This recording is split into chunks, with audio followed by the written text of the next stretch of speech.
चलिए आज लेखिका रीता कुमारी जी की कथा संसार में सुनते हैं उनकी कहानी वृंदावन की कुंज गली में। कहानी सुनाने से पहले आप सबों से अनुरोध है कि अब तक आपने इस चैनल को सब्सक्राइब नहीं किया है तो सब्सक्राइब कर ले, लाइक करें और बेल आइकन दबाना तो बिल्कुल ना भूलें। तो चलिए सुनते हैं लेखिका रीता कुमारी जी की कहानी वृंदावन की कुंज गली में। मैं अपनी बड़ी बहन नैना दी के बेटा की शादी में मथुरा आई थी तो सोचा लगे हाथ वृंदावन भी घूम लिया जाए। बहुत दिनों से मैं वृंदावन नहीं गई थी। दीदी इतनी व्यस्त थी कि मुझे अकेले ही गाड़ी और ड्राइवर लेकर वृंदावन जाना पड़ा। वर्षों बाद वृंदावन की काली सर्पीली सड़कों के दोनों तरफ बने बड़े बड़े चरागाहों से आती शीतल हवाएं और पेड़ की नीची डालियों पर बैठे मोर की आवाज़ें मेरे दिल को बेहद सुकून दे रहा था। वहाँ के प्रमुख मंदिरों में दर्शन करते जब मैं बांके बिहारी मंदिर पहुँची, वहाँ मैं दर्शन कर निकली कि अचानक विधवा औरतों के एक झुंड ने मुझे घेर लिया। अपने ही पैरों की डाली से बिछड़ी इन औरतों को कुछ पाने के लिए हाथ फैलाकर याचना करते देख मेरी आंखें भर आईं। उनसे नज़रें मिलाने में मुझे बहुत परेशानी होने लगी। जिस समाज ने उनका यह हाल किया था, मैं भी तो उसी समाज का एक हिस्सा थी। सभी औरतों के कटोरे में सामर्थ्य भर पैसे डालते आगे बढ़ी तो मेरा सामना जिस औरत से हुआ उसे देख अपनी आंखों पर विश्वास नहीं हुआ। मुझे तो जैसे सांप सूंघ गया। सफ़ेद मटमैले साड़ी में लिपटी वह दमयंती भाभी ही थी, जिनके माथे पर एक बड़ा सा चंदन का टीका लगा था, जो उनके बुझे हुए चेहरे पर भले ही पवित्र आभा प्रदान कर रहा था, पर साथ ही उनके अभिषिक्त जीवन की कहानी भी कह रहा था। जब उनकी विषाद भरी भीनी आंखें मेरी आंखों से टकराई, मुझे ऐसा लगा कि धरती फट जाए और मैं उसमें समा जाऊं। आंखें मिलाने की हिम्मत नहीं हो रही थी। आंखें मिलते ही वह भी मुझे पहचान गई, क्योंकि मुझे अपने आंचल से अपना मुंह ढककर अपने बिरादरी में खो जाने के लिए तेजी से बढ़ गई, पर मैं बाज की तरह झपट कर उन्हें थाम ली। अरे आप कौन? दमयंती भाभी ने मुझे पहचानने से इनकार कर दिया। फिर भी मैं उनके भरपूर विरोध के बावजूद उन्हें खींचते हुए पास ही बने एक मंदिर के सीढ़ियों पर आ बैठी। हम दोनों ही अपनी सांसों पर काबू करने की कोशिश करते चुपचाप बैठे रहे। तभी अचानक भाभी खिसक कर मेरे पास आ गई और मेरे कंधे पर निढाल हो अपना सर टिका दिया। मैं भी चुपचाप उन्हें थोड़ी देर के लिए छोड़ दी। आज जिस दमयंती भाभी ने मुझे पहचानने से इनकार कर दिया था, कभी मैं उनके लिए प्राणों से भी प्यारी थी। भले ही वह मेरी अपनी भाभी नहीं थी, पड़ोस में रहने वाले देव भैया की पत्नी थी, फिर भी उनके स्वभाव में ही इतना अपनापन भरा था कि अपनों से बढ़कर लगती थी। जैसे हम दोनों उस उम्र में थे जो एक ही उम्र था और एक ही सपने थे और एक ही तरह का जीवन था। ननद भौजाई का रिश्ता जल्द ही अंतरंग सहेलियों में बदल गया था और वह मेरी हमदम हमराज बन गई थी। दमयंती भाभी ज़्यादा पढ़ी लिखी नहीं थी, कम उम्र की थी, पर काफ़ी व्यवहारिक, संस्कारी और घर के कामों में निपुण थी। मैं उन्हें दिनों बीए प्रथम वर्ष की छात्रा थी। जब भी मुझे अपनी पढ़ाई से फुर्सत मिलती, मैं उनके पास जा बैठती। घंटों हम दोनों छत के अकेले कोने में या उनके कमरे में बातें करते रहते। देखते देखते उनकी शादी के पूरे 5 वर्ष गुजर गए थे, पर वह माँ नहीं बन सकी थी, जिससे वह परेशान रहने लगी थी। मनौतिया और मंदिरों में घूमती फिरती, न जाने कितने मंदिरों पर उन्होंने अपने सर पर पटके एक पुत्र के लिए, पर जल्द ही उन्हें यह खुशखबरी मिल गई कि वह माँ बनने वाली है। उन्हीं दिनों मेरी शादी भी तय हो गई। फिर तो उनकी खुशी दुगुनी हो गई। मेरी शादी में तो वह मेरी सगी भाभी से भी ज़्यादा बढ़ चढ़ कर काम की। मेरी विदाई के समय तो इतना रोई जितना शायद अपनी शादी में भी नहीं रोई होगी। जब भी मैं अपने ससुराल से अपने मायके आती और उनसे मिलने जाती, सजी सवरी दमयंती भाभी अपने बेटा माधव को गोद में लिए रहती और उसे देख देख कर मुग्ध होती रहती, जैसे उनका यह कालजयी चुलबुला पुत्र उनकी सारी खुशियों को की चाबी हो। उनका यह आशातीत खुशी देख मुझे भी बहुत सुकून मिलता। उस कोमल हृदया भाभी को तब कहाँ पता था कि उनके बसेरे में भी कांपटे उगाए हैं। ईश्वर की लीला हमेशा अगम्य रही है। वह अपनी खुशियाँ अभी ठीक से महसूस भी नहीं कर पाई थी कि दबे पाँव काल उनके घर में प्रवेश कर गया। पहले सासू माँ, फिर ससुर जी और अंत में उनके पति, तीनों बारी बारी से काल के गाल में समा गए। उनके भरोसे और आनंद के सारे रिश्ते जाते रहे। अब उनके पास सारी खुशियों और भरोसे का एकमात्र केंद्र उनका बेटा रह गया था। जाने वाले लोग चाहे कितने ही महत्वपूर्ण क्यों न हों, पर उनके इस दुनिया में जाने से बाद भी जिंदगी किसी के लिए रुकती कहाँ है। दमयंती भाभी को अपने बेटे की जिंदगी संवारनी थी, इसलिए उन्हें जीने के रास्ते ढूंढने ही थे। पर दुर्भाग्य से उस कठिन समय में कोई भी ऐसा रिश्तेदार सामने नहीं आया जो उन दोनों माँ बेटा को संरक्षण दे। उन्होंने अपने मकान के पीछे का कमरा अपने लिए रख बाकी के हिस्से किराए पर उठा दिया। वह पहले से ही सिलाई में दक्ष थी, इसलिए लोगों के कपड़े सिलने लगी। पुत्र के लिए अधिक से अधिक सुख जुटाने के लिए वो हमेशा कामों में व्यस्त रहती और चाह कर भी माधव को ज़्यादा समय नहीं दे पाती। फिर भी वह उसके पढ़ाई में कोई कमी नहीं रखना चाहती थी। वह शहर के महंगे स्कूल में पढ़ता था, जहाँ अधिकतर समृद्ध परिवार के बच्चे ही पढ़ते थे। पिता के कठोर अनुशासन के अभाव में और भाभी के सरल स्वभाव से ने माधव को कुछ ज़्यादा ही स्वेच्छाचारी बना दिया। फिर भी पढ़ने में काफ़ी तेज था। परीक्षा में उसके नंबर देख भाभी का सर गर्व से ऊंचा हो जाता। देखते देखते माधव आईआईटी से इंजीनियरिंग की डिग्री हासिल कर एक मल्टीनेशनल कंपनी में काम करने लगा। बेटा की सफलता ने उन्हें आह्लादित कर दिया था। अब उन्हें माधव की शादी की चिंता सताने लगी। सैकड़ों प्रस्ताव में से चुनकर उन्होंने माधव के लिए एक लड़की पसंद किया, पर पुत्र ने माँ की पसंद को भी नकार दिया और एक पंजाबी लड़की से शादी कर ली। विवाह के बाद ही उसने माँ को सूचित किया और तब भाभी कुछ भी न कर सकी। भाभी के दिल पर गहरा हाथ लगा। फिर भी जब पूरे महीने भर बाद माधव अपनी पत्नी को लेकर आया, उन्होंने सब कुछ भूला वही किया जो एक माँ को करना चाहिए था। उसके लिए संजो कर रखे सारे गहने कपड़े उन्होंने बहू को सौंप दिए। आत्मीय स्वजनों के लिए एक रिसेप्शन का आयोजन भी किया। कुछ दिनों तक बेटा बहू साथ रहे। उस छोटी सी अवधि में ही वह समझ गई थी कि उनकी बहू में भी एक भी वह गुण नहीं है जिसकी वह कल्पना अपनी बहू में करती थी।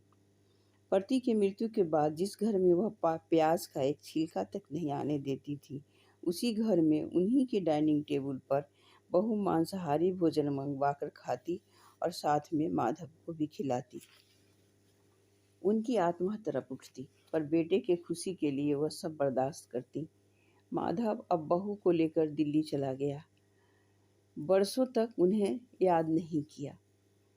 वहाँ से जाने के बाद पूरे 2 अढ़ाई वर्ष के बाद उसका फ़ोन कॉल आया।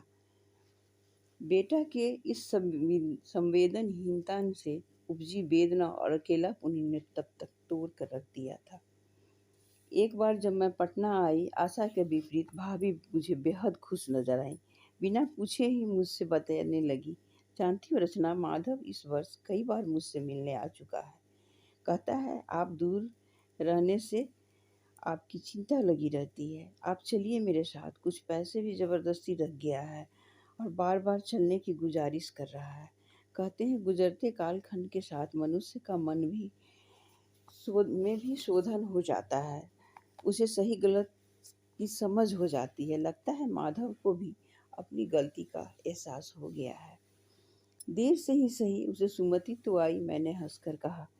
3-4 साल बाद जब मैं पटना आई तो मुझे मालूम हुआ कि पटना का मकान बेचकर भाभी बेटा के साथ दिल्ली चली गई। उसके बाद भाभी से मेरा संपर्क टूट गया। आज उनके मिल जाने से सैकड़ों सवाल मन में उठ रहे थे। तभी एक लंबी सांस के साथ उन्होंने अपनी चप्पी तोड़ी। मैं जानती हूँ इस अवस्था में मुझे देखकर तुम्हें गहरा आघात लगा है, पर अब मुझे कोई फ़र्क नहीं पड़ता। मैं साध्वी का जीवन अपनाकर अपने सारे अरमान, मान-अपमान और सुख-दुःख कृष्ण के चरणों में डाल पूरी तरह निसंग पुत्र के रहते बंध्या बनी इस शून्य पथ पर बढ़ रही हूँ, जो अंततः मीरा की तरह कृष्ण में समाहित हो जाएगा। पर आपने ऐसा फैसला लिया ही क्यों? मुझसे रहा नहीं गया। मैंने ये फैसला लिया नहीं, लेना पड़ा। वरना मैं भी चाहती थी कि अपने छोटे से परिवार में पोतों-पोतियों के साथ सुख के दिन गुजारूं। उन दिनों माधव जब भी पटना आया, यही कहता, माँ अब आप अपना मकान बेचकर दिल्ली में ही फ्लैट ले लीजिए। मैं जानता हूँ निशा से आपकी नहीं बनेगी, पर आपका अपना फ्लैट रहेगा, उसमें रहिएगा। मैं पास रहूँगा तो आपकी देखभाल अच्छे से कर सकूँगा। आपके खर्चे ही कितने हैं, आप चिंता न करें, मैं सब संभाल लूँगा। पुत्र मुँह में फंसी मैं माधव की बातों में आ गई। उसे फ्लैट खरीदने के लिए यहाँ का घर बेचकर पैसा दे दिया।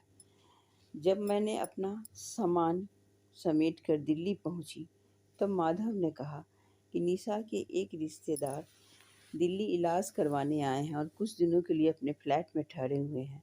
तब तक आप वृंदावन के मंदिरों में दर्शन कराइए। बिना किसी संदेह के मैं 2 दिनों तक उसके पास रहकर उसके एक दोस्त विनायक के साथ वृंदावन आ गई। 15 दिनों के लिए उसने वहाँ सारे इंतजाम करवा दिए थे। जब 20 दिन तक भी माधव मुझे लेने नहीं आया और मेरे पैसे समाप्त हो गए, तब मैंने उसे फ़ोन किया। उसका फ़ोन बंदा रहा था। फिर मैंने विनायक को फ़ोन किया। उसने एक ऐसा सत्य मेरे सामने उजागर किया जिसे सुनकर मैं स्तब्ध रह गई। उसने मुझे बताया कि मेरा फ्लैट माधव अपनी पत्नी के नाम से खरीद लिया था। निशा पति से लड़ झगड़ कर उस फ्लैट को किराए पर दे दी है। इसलिए मुझे वृंदावन के आश्रम में ही रहना पड़ेगा। सच कहूँ रचना, ये सब सुनकर मुझे ऐसा लगा जैसे किसी ने एक सांस सहस्त्रों सुइयां मेरे बदन में चुभ दिया हो। निशा तो दूसरे घर से आई थी, पर माधव तो मेरा खून था। कितने ही मंदिरों के चौखट पर नाक रगड़ कर मैंने उसे पाया था। उसी पुत्र ने मेरे साथ इतना बड़ा छल किया। अब तो लौटकर उसके पास जाने का अर्थ था अपनी बेइज्जती खुद करवाना। इस छल ने मुझे दुनिया का असली चेहरा दिखा दिया। मेरी ममता, मेरी पवित्र वात्सल्य मेरी आंखों से बहते आंसू के सैलाब में बह गए। उसी दिन मैं वात्सल्य शून्य हो गई। मेरे अंतःचक्षु खुल चुके थे। मैं समझ गई थी संसार में ईश्वर ने स्वार्थ का इतना गहरा रंग घोल रखा है कि वह जीवन के हर रिश्ते में समाहित हो गया है। उस दिन मेरे पुत्र की स्वार्थपरता ने मेरे मोह और ममता के सारे सांसारिक बंधन तोड़कर मुझे सांसारिक बंधनों से मुक्त कर दिया, जिससे मैं खुद ब खुद ईश्वर के शरण में आ गई। यहाँ के आश्रम में मैंने बहुत दुख काटे। न रहने की जगह, न खाने को भोजन का, भीख मांगने पर मजबूर थी। मैं ही नहीं, यहाँ रहने वाली सभी विधवाओं को जैसे सम्मानजनक जीवन का तो हक ही नहीं है। फिर भी मैंने पीछे पलट कर नहीं देखा। मेरे लिए दुख सुख दुख सब समान है। इतना बोलते बोलते उनकी आंखों में जमी घनीभूत पीड़ा आंसुओं के रूप में बह निकली।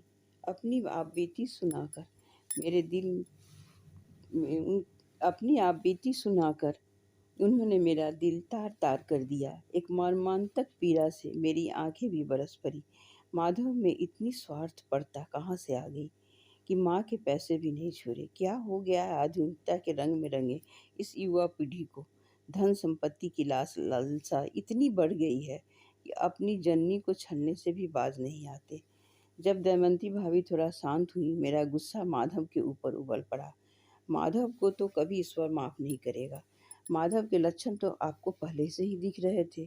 फिर उसके झूठे प्यार पर इतना भावुक हो, उस पर विश्वास करने की क्या ज़रूरत थी? जाने दो रचना, जो हुआ सो हुआ। अब बच्चों को श्राप देने से क्या फ़ायदा? आपका भी न भाभी, जवाब नहीं। अच्छा एक बात बताइए, यहाँ आने के बाद क्या कभी आपकी उससे मुलाकात हुई? हाँ, कुछ दिनों पहले मुझसे उसकी मुलाकात हुई थी, ठीक बाकी बिहारी मंदिर के सामने ही। शायद वह दर्शन करके लौट रहा था। आमना सामना हो गया। एक दूसरे को पहचानते ही हम दोनों ही हक्के बक्के रह गए थे। वह मेरा कटोरा छीन दूर फेंक दिया और मेरे पैरों पर गिरकर माफ़ी मांगते हुए घर चलने का अनुरोध करने लगा, पर बार-बार कह रहा था कि विश्वास करो माँ, मैं तुम्हें ही ढूँढने आया हूँ। पर मैं उसे माफ़ नहीं कर सकी। न ही मुझे उसकी बातों पर विश्वास हुआ। दौड़कर मैं भीड़ में गुम हो गई। फिर उससे मेरी मुलाकात नहीं हुई। अच्छा हुआ जो आप उसके साथ नहीं गई। अब आप मेरे साथ चलिए। आज से हम दोनों सदा साथ रहेंगे। पति के मृत्यु के बाद मैं अकेले ही अपने घर में रहती हूँ। मेरे दोनों ही बेटे विदेश में रहते हैं। मैं जो आपको अपने साथ ले जाना चाहती हूँ, इसे मेरी उदारता समझने की भूल मत कीजिएगा। मैं भी कम स्वार्थी नहीं हूँ। अकेले जीते-जीते थक गई हूँ। आप अब मुझे अपनी सहेली जैसी हैं, लगती हैं, है क्या? लगती क्या हैं? आप तो हमेशा से मेरी सहेली रही हैं, इसलिए अब हम दोनों साथ रहेंगे। रचना, मेरी बात सुनो, मुझे यहीं रहने दो। मुझे इन सब बातों की आदत हो गई है। कभी-कभी तुम मिलने आ जाना। आपको मेरी ज़रूरत नहीं होगी, पर मुझे आपकी ज़रूरत है, इसलिए आपको मेरे साथ चलना ही होगा। हम दोनों ही यहाँ एक दिन लौटेंगे ज़रूर, पर यहाँ रहने के लिए नहीं, बल्कि यहाँ की विधवाओं के जीवन में परिवर्तन लाने के लिए, योजनाबद्ध तरीके से काम करने के लिए। थोड़ी देर बाद मैं दमयंती भाभी के साथ तेजी से मथुरा की तरफ लौट रही थी। कहानी अभी आप सुन रहे थे रीता कुमारी जी की कहानी वृंदावन की कुंज गली में।